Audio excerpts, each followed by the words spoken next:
And this is the temptation or the struggle that comes when we are praying for people who have wronged us, people who have done something that has upset us, whether they are all the way to the extreme of, as it were, being our enemies, for whom, of course, we are commanded to pray, or people who are dear to us but have done something that has deeply upset us, or perhaps someone who has simply harmed us in some way. How do we pray for those people?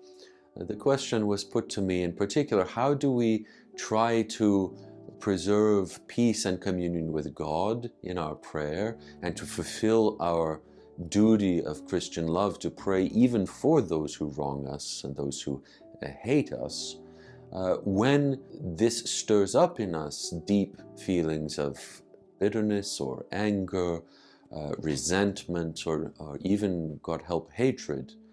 What to do when the mere recollection of someone's name brings to mind such wrongs, whether perceived or real, such that we start feeling overwhelmed with bitterness. How are we supposed to pray for these people? This was asked out of real interest and concern, not looking for an excuse not to pray.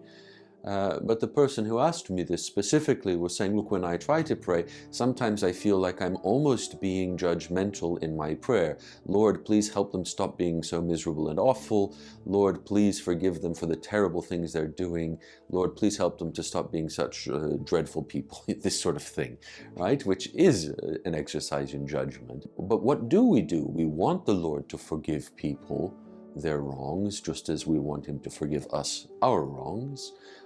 We do want the Lord to help bad people, or let us say people who are doing bad things, to stop doing those bad things and start doing their opposite, to do what is right. But how do we pray without this being an act of condemnation in our hearts? And how do we do this without giving in to the bitterness and emotion that might be attached? So let me say a few words as an addendum to our other series on this particular struggle. The first thing that I would want to say on this is to remember that prayer needs to be the reality of what is in our hearts.